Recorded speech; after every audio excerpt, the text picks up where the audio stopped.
Will the Falcons trade back and still land a safe bet to improve their pass rush in Florida State's Jared Verse? You are Locked On Falcons, your daily Atlanta Falcons podcast. Part of the Locked On Podcast Network, your team every day.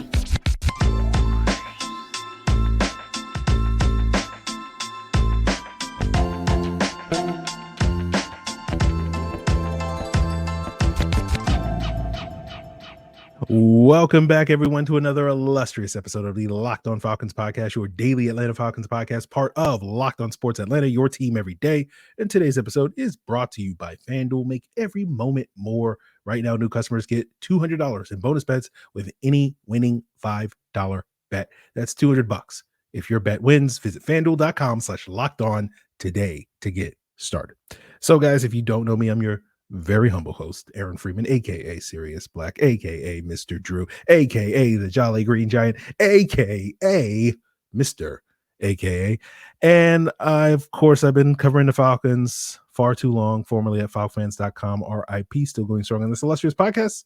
And I thank each and every one of you that goes strong with me as an everydayer that tunes in as your first listen or your first watch of the day. And all you got to do to become an everydayer is subscribe or follow for free on YouTube or wherever you listen to podcasts. So today is Mock Draft Monday, and we'll be breaking down a 4-round mock draft with trades from Chad Reuter over at NFL.com. And normally we sort of devote 5 or maybe 10 minutes to a mock draft on these Mock Draft Mondays. On the previous 6 of them, we only got 4 left after today, but between now and the draft. And instead of that, because this is a 4-rounder, there's a lot more to break down. Right. So we're going to devote the entirety of today's episode, not to mention because the Falcons ain't really doing anything else. So there's nothing else to talk about. We'll probably have some guests on later this week to talk about some other stuff. But these 6 picks that the Falcons have in Chad Reuter's 4-round mock draft start with the 11th overall selection, not the 8th. We'll explain later, where they take Jared Verse, edge rusher out of Florida State. In round 2 with pick 43, they take Notre Dame cornerback Cam Hart.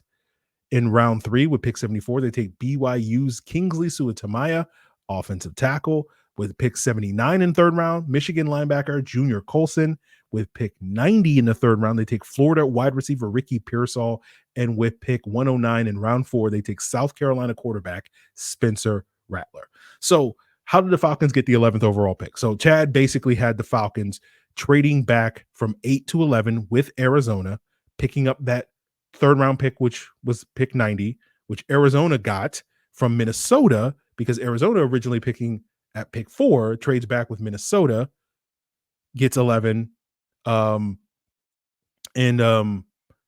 Arizona trades back up with 8 to get Rome Odunze, right, who was there on the board in this mock draft. And Arizona did something similar last year where they went from 3 to 12 and then back up to 6 to get Paris Johnson Jr. last year. So right in their wheelhouse. But let's talk about Jared Verse. And we've talked about Jared Verse before a couple weeks ago, roughly a month ago, in the lead up to the combine, and talking about all of the top 3 edge rushers, which include Jared Verse, Dallas Turner of Alabama, Laiatu Latu of UCLA. And Verse's skill set, jumps off the screen, very powerful, very physical. He wins mostly with power. He does have good speed, good explosiveness, but he's not going to necessarily be a true blue speed rusher because he's not going to necessarily be that guy that can sort of bend the end, flatten, and turn the corner consistently. Bend the edge, I should say. And we talked about that during the combine week, which is his agility testing, his 3-cone, his short shuttle were not great. And that's often reflected in that sort of bend that we're talking about with speed rushers. And we talked about how those agilities tend to correlate the most with sack production, at least among 1st-round edges that have been taken since 2010 and the data that I've collected. And so you do wonder a little bit if Jared Verse is going to be a highly productive sack artist at the next level, right? That his athleticism and his style of rushing typically profiles more as a pressure guy than a true sack artist, right? And we talked about this years ago. You guys may recall, or some of you may not recall, but when we drafted Takk McKinley, who profiled very similarly as mostly a power guy, and we talked about Takk as more of a pressure guy rather than a guy that's going to rack up a ton of sacks. Now, I do think Verse is better than that. I do think Verse can challenge the edge in a lot of ways. And so he could be more productive as a sack artist than a typical guy that profiles like this. But the player he kind of profiles as, to me, is kind of a Brandon Graham type of player with the Philadelphia Eagles. I don't know if that's sort of my ceiling comp for what I would ultimately fall on with Jared Verse, but that's probably close to where my eye level is with Jared Verse is. And that's part of the reason why, like, I think Jared Verse is, especially among these top 3 edge rushers that are consistently projected to go somewhere in the first round. How high they go, depends on what mock draft you're looking at and who you're listening to. But when we talk about Verse, Latu, and Turner, I think Verse is the safest of these guys. Like, I feel very confident that, he'll be good in the NFL. I don't know if he'll be great in the NFL, but I'm very confident he'll be good in the NFL as a pass rusher, because that physicality absolutely does translate to the next level. At least in the sense of it gets a lot of pressure. Like, he might be a guy that only gets like 6.5 sacks pretty consistently, but he gets like 60, 70 pressures a year. And that may be what he is. And that's still a very good player.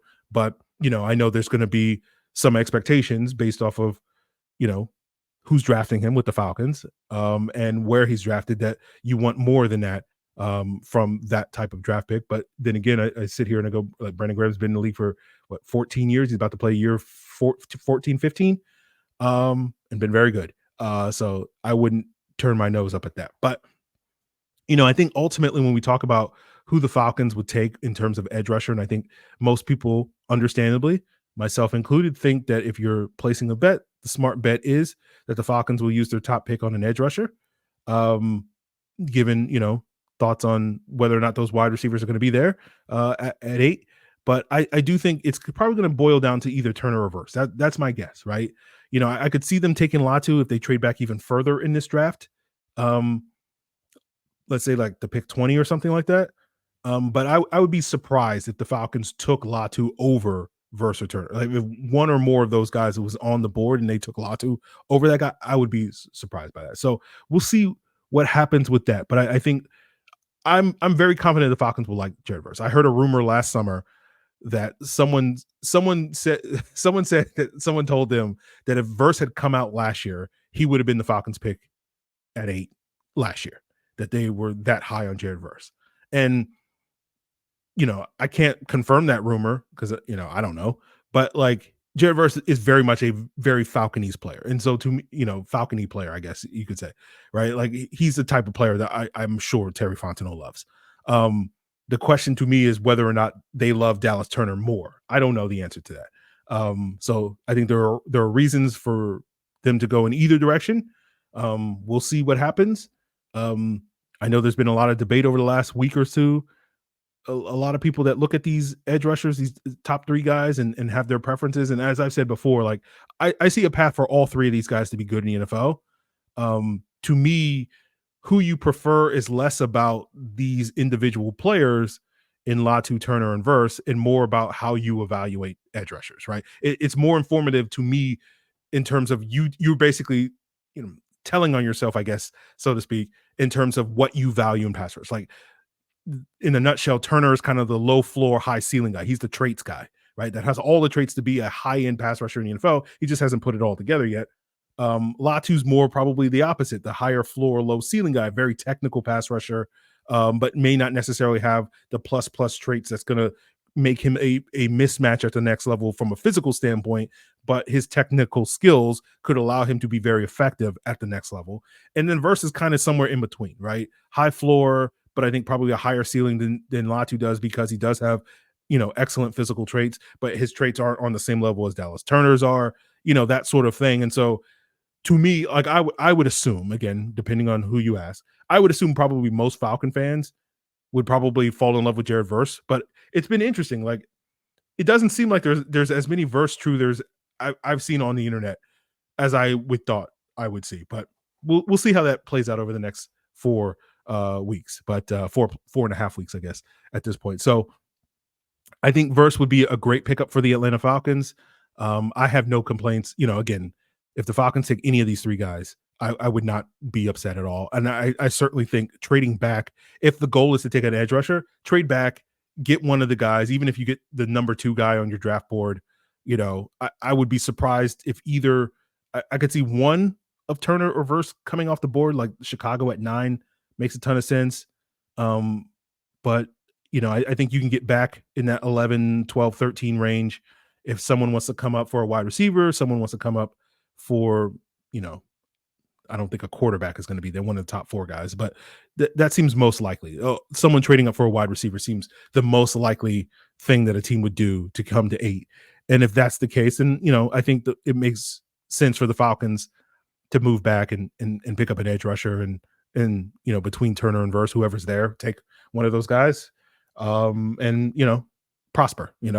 That's kind of how I see it. But we'll continue this analysis here on this Mock Draft Monday, looking at the day 2 picks, all 4 of them, including why are we taking a linebacker? We'll get into that as we continue today's Locked On Falcons. So say goodbye to all those busted brackets, because FanDuel is going to let you bet on every game of this year's tournament. Whether you're betting on the big upset, you're betting on the 5 seed like a crazy person, or a 12 seed, right? Or that 1 seed, you're going chalk. It's time to go dancing, ladies and gentlemen, over at America's #1 sportsbook. That's FanDuel. Right now, new customers get $200 in bonus bets if your first $5 bet wins. That's $200 to use on point spreads, money lines. You can even pick who's going to win it all. And if you're not into March Madness, then you can bet on NFL draft props. That's available at FanDuel. Jared Verse is plus 700 behind Dallas Turner to be the 8th overall selection. And the Falcons now have the 6th best odds in the NFC to win the conference and go to the Super Bowl. So if you want to put your money where your mouth is, go ahead and visit FanDuel.com/lockedon. And you can bet on the NFL draft. You can bet on the upcoming NFL season. You can bet on anything, including college hoops, until they cut down the nets. So I know as you watch your regular television all day long, and you're tired of all the shouting, just turn down the volume and switch over to Locked On Sports Today, a free 24/7 sports streaming channel program for you every day to bring you the biggest stories without all the screaming. Locked On Sports Today brings you the can't miss analysis, opinions, and news, streaming 24/7 on YouTube or the free Amazon Fire TV channels app, part of Locked On Podcast Network, your team every day. Also check out Locked On Sports Atlanta's 24/7 streaming channel here on YouTube as well. So let's get into these day 2 picks. As a reminder, in round 2, they took Notre Dame cornerback Hart. In rounds 3, their 3 picks were BYU offensive tackle Kingsley Suamataia. I botched that name every single time.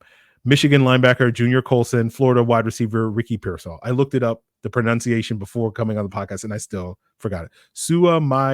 Suamataia. That's what it is. The I is, anyway, Suamataia. All right. So with Cam Hart, he was at the Senior Bowl. He's big. He's long, 6'3", I think, 200 pounds, 33-inch arms. So he's built like your classic long press man corner.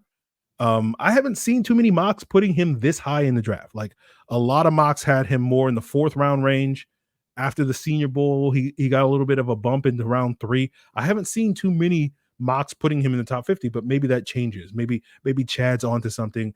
And certainly with those types of physical traits, you don't find too many corners that are that big or that long. I think, I saw somewhere, someone was like, that's basically Sauce Gardner size in terms of, how Cam Hart is built. I haven't watched a ton of him, but what I've seen from him, even though he's built like your classic press man corner, from the film I saw, he seemed a little bit more comfortable playing more that off zone corner role, but certainly has the traits to be able to do multiple things. And so if you can teach him how to be that press man corner in addition to being that off zone corner, that's a pretty solid guy that can do a lot of different things for you. So wouldn't be upset with that pick based off of what little information I have on him. Obviously the Falcons do, in my opinion, have a glaring hole at cornerback. I guess it depends on how high you are on Clark Phillips's ability to start, is how big a hole you think that is. So it totally makes sense for the Falcons to prioritize corner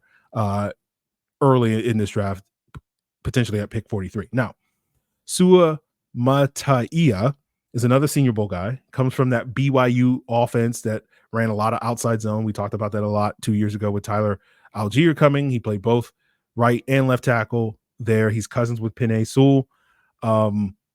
I thought he looked good at the Senior Bowl from what I could tell. I haven't done a deep dive into his film yet. From what everybody I've read about Kingsley, I should practice, but from what I understand, he's inconsistent. The film is inconsistent. Like you see the flashes of the traits that you want to see. But to me, the most notable thing I did learn in doing some research, he and I share a birthday. Now, granted, we're like exactly 20 years apart in terms of the day that we were born, but shout out to my fellow Capricorn in Kingsley. So let's move on to Junior Colson. Interesting pick because I don't necessarily see the Falcons prioritizing another off-ball linebacker this high. I do think they probably will pull the trigger on an off-ball linebacker, but probably more of a depth guy later in the draft. But I haven't done a deep dive on Junior Colson film-wise, but he is a guy that I've seen flashes of watching, other teams play Michigan and watching Michigan play other teams. And I've liked what I've seen. I haven't watched too many linebackers in this draft class, but at least of the few I have watched, I've been probably more impressed with him than many of the others. What you can say about him is he's tough. He's had some nagging injuries the last couple of years. Like last year, I think he played through a broken hand. The previous year, I think he played through a broken foot. I saw a story where like he was in a walking boot during the week and then he would take it off and play. And I was like, all right, like that's tough. Now, the other flip side of that is like, what's with all the nagging injuries? And is that a concern moving forward? So there's going to have to be some research there. But, for me, when it comes to the linebacker position, to me, it's why are we getting mocked a linebacker? I'm guessing it's one of two things, right? Either one, you're looking at Caden Ellis and you're thinking he's more of an edge than an inside linebacker. And I know a lot of Falcon fans thought that last year. I'm curious how many people still think that, even though, Caden Ellis was the Falcons middle linebacker and called the defense. So prototypical, or he's not a prototypical, but that is the calling card of being an off-ball linebacker. Or it's two, which is probably the case here with what I'm guessing Chad did, is because Troy Anderson hasn't done anything really in his 2 years in Atlanta, writing him off and saying like, let's get an insurance policy. Let's get an upgrade there. And, I know that's music to Jarvis's ears, Jarvis Davis of Locked On Sports Atlanta. So we'll see about that. But I don't think the Falcons need, we'll see what Troy does this year. But I certainly think Troy, last year was supposed to be his sort of, trial year, I guess you could say, where we just sort of like, what do you got, play you and see what you got. And unfortunately he got hurt in week 3. And it was out for the season. So we'll see what he can do this year, and hopefully he'll stay healthy and live up to the hype. But if not, then, Junior Colson in round 3 is, really good depth and certainly a really good insurance policy. The other round 3 pick that they got in that Cardinals trade, in that hypothetical Cardinals trade, is Ricky Pearsall, another Senior Bowl guy. So, Chad's doing his research in terms of the Falcons targeting Senior Bowl guys. The one note I had on Ricky Pearsall coming out of Senior Bowl was smooth, right? That was the one word to describe him. Now, his nickname is Slick Rick, from what I understand, so it does fit. The other thing that sort of stood out to me watching Ricky Pearsall as a Senior Bowl was he's not very physical. That once corners could get their hands on him, he, it was all she wrote. And what little film I've watched of Ricky Pearsall, it seems like that's the case. So to me, that tells me that he's going to have to purely be a slot guy at the next level, that he's not going to necessarily have that inside outside versatility that I think some people, talk about with Ladd McConkey, out of Georgia, having that. I tend to see Ladd more as a slot guy too, but I do think he can function on the outside. I'm not convinced Ricky can function on the outside, but we'll see what comes about as I watch more film. But he tested very well at the combine. Was one of the better testers at the combine. So you're getting a guy with a lot of traits, a smooth sort of route runner that can separate and win in a lot of ways. And so certainly a player that is very intriguing to me, especially in this range of the draft in round 3. If they can't get that sort of true blue difference maker at the top of the draft, which in this scenario they traded back from getting a Roma Dunze, then getting an extra third round pick and then using that to take a wide receiver like Ricky Pearsall, who, at least again, based off of the limited sample size I have seen, is probably for me, one of the better bets, I think, on in terms of the day 2 wide receivers from the guys that are projected to go there, but we'll see how that all shakes out. So I think that's a good move for the Falcons. But we will wrap up day 2 there and move on to day 3 and talk about Spencer Rattler, the quarterback of the future. Is he the quarterback of the future for the Atlanta Falcons? And we'll break that down as we wrap up today's Locked On Falcons.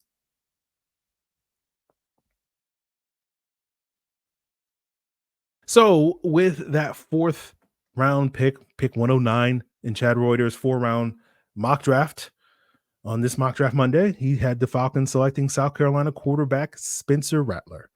And in this mock, Rattler is the 6th quarterback off the board. Chad had 5 quarterbacks go in round 1, 2, 3, 4. That's what Minnesota traded up for from 11 to 4 with Arizona to get the 4th quarterback, which I'm pretty sure was J.J. McCarthy. I kind of skimmed over it, and I don't think Chad threw a weird curveball by not having it go in the order that everybody thinks is going to go in terms of, I don't remember who he had 2. But anyway, quarterbacks going 1, 2, 3, 4 for the first time ever, I think, in NFL history. And then he had a 5th quarterback in Bo Nix out of Oregon going 12 to the Broncos. And then the 5th quarterback, I'm sorry, I can't do math. The 6th cornerback. So Rattler is QB7. I'm sorry. The 6th quarterback was Michael Penix, who he had the Raiders trading up to at the top of round 2 at pick 33 to take Michael Penix out of Washington. So it was reported earlier this month that from, I think, 92.9 The Game and a local Atlanta radio station, that the Falcons sent a quote unquote large contingent to South Carolina's pro day last week to check out Spencer Rattler. And that makes sense to me. I for reasons that we'll get into later, I could see the Falcons looking hard at Spencer Rattler as their sort of ideal option as far as a quarterback to take on day 2 or even day 3 of the draft. And I do think, given the Falcons' investment in Kirk Cousins, I think there's a much higher probability that the Falcons will wait till day 3 to take their quarterback of the future and prioritize other more pressing needs in the early going of the draft, as they did in Chad Reuter's mock draft. So this tracks with me. But if you don't know anything about Spencer Rattler, he was another Senior Bowl guy. His background, he was very highly touted recruit, headed to Oklahoma several years ago, was sort of deemed the next big thing in that pipeline that Oklahoma had produced up to that point in Baker Mayfield, Kyler Murray, and Jalen Hurts in the 3 previous drafts. Going into that 2021 season, which was ahead of the 22 draft, he was the presumptive favorite to be the number 1 overall pick. But he struggled in the early part of that season, was benched 6 games in for Caleb Williams. And then he transferred, Spencer Rattler, that is, to South Carolina. Of course, Caleb Williams wound up transferring to USC the following year. And Rattler kind of got humbled and had to kind of build himself back up at South Carolina and put together 2 solid years at South Carolina. Obviously wasn't making huge waves in the SEC because, it's South Carolina. But he did the best he could given the circumstance. Now, Rattler is kind of infamous because I didn't watch the show, but I think he was on that Netflix QB1 documentary show that profiles like high school quarterbacks. And there were I've seen the clips of him being very immature and like bashing his teammates in high school. And so, people sort of kind of, I think after his struggles at Oklahoma, a lot of people kind of wrote off Spencer Rattler and be like, oh yeah, he sucks. Right. Like, but I think he's risen above adversity is the best way I could describe it. And I think the thing that is always been the selling point of Spencer Rattler and why so many people were intrigued by him several years ago as a potential, number 1 overall pick in that Desmond Ridder, Kenny Pickett draft is just how gifted an arm he has, right? He is just a natural thrower of the football. And we've heard Zach Robinson, when people have asked him, what do you look for in a quarterback? He's talked about sort of, along the lines of someone who's a naturally gifted thrower of the football. That to me is why it would make a ton of sense if the Falcons were keying on Rattler as sort of their sort of stash as the QB3 this year and potentially take over for Taylor Heineke as the QB2 next year. Developmental prospect for the next, 3 or 4 years behind Kirk Cousins. Now, to me, Rattler's arm is the thing that stands out about him. The two main knocks I have on Rattler watching him are, one, I don't think he does a great job when it comes to creating off structure when he has to deal with pressure and whatnot. I don't think he's as poor at that as Michael Penix is, but he's near the bottom of this draft class based off the quarterbacks I've seen, and he's going to probably be a guy that takes a lot of sacks at the next level, similar to Baker Mayfield did early throughout his career. And I also don't love Rattler's decision making. He's the type of quarterback, the way I would explain it is if you were facing, if a defense was basically playing a lot of too high coverages and saying, like, we're not going to let you throw deep, and you're just going to have to sort of dink and dunk your way down the field, as teams often do with these high-powered offenses going up against the Chiefs, the Bengals, the Packers in recent years. Those are all things that teams have to do now because that's how defenses play now. They don't want to give up the explosive play.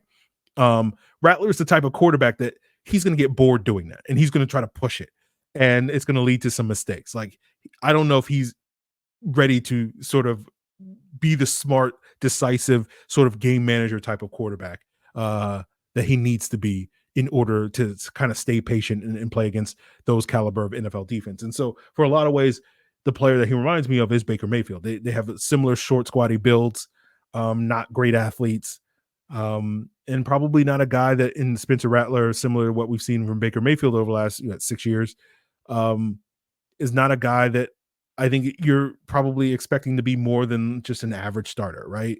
Now, I think, like we've seen with Baker Mayfield multiple times in his career, like, he can give you playoff caliber quarterback play, but I don't know if you're going to necessarily want to hitch your wagon long-term to a Spencer Rattler. And so one of the sort of ways that I define a franchise quarterback is like, oh, that's a guy that's, he's going to be your quarterback for the next 7 to 10 years or more.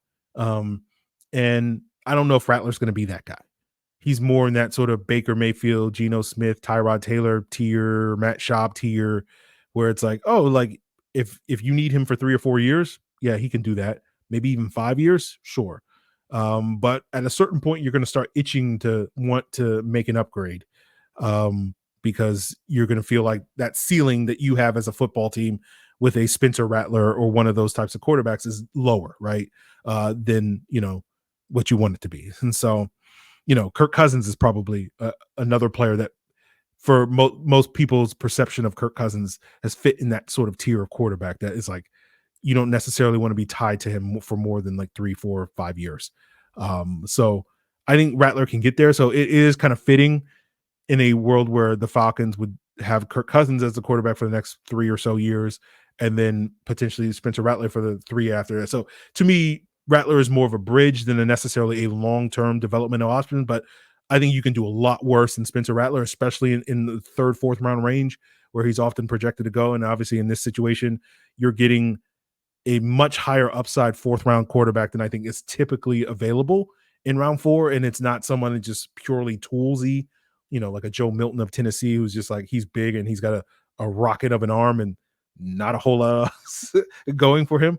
Good athlete and whatnot, but like not a whole lot else going for him. And he's purely a project. I think Rattler is a project, but not necessarily a project where it's hard to imagine him, being a quality capable starter in the NFL. But I don't know if I'm drafting Spencer Rattler and being like, oh, it's going to be, the Mount Rushmore of Falcons quarterbacks is going to be Matt Ryan, Michael Vick, Steve Bartkowski, and Spencer Rattler. Like, I don't know if we're going to put him in that area, but he is a talented player, and so I wouldn't be totally shocked if he surprised me. But I don't quite see, when we look at the great 3rd round picks like of the last like 20, 25 years, Russell Wilson's at the top. I don't see him reaching Russell Wilson levels. Schaub is probably number 2 on that list. And so that's kind of where I see him. And when you think about like Kirk Cousins and Dak Prescott as great 4th round picks, I feel like Rattler is probably somewhere, his ceiling, is probably somewhere between Schaub and Cousins and Dak, right? But we'll sort of have to see. So that is Chad Reuter's 4-round mock draft. Very intriguing one, very interesting picks. Yeah, the Falcons address a number of needs: their pass rush, their quarterback play, getting a valuable depth piece on the offensive line in Suamataia, Junior Colson, upgrading that linebacker core, getting a weapon at wide receiver, and of course, getting a developmental quarterback. So shout out to Chad for a great breakdown. We'll be back with more here on Locked On Falcons. So continue to make us your first listen and check out Locked On Sports Atlanta, Locked On Sports Today. It's all part of Locked On Podcast Network, your team every day.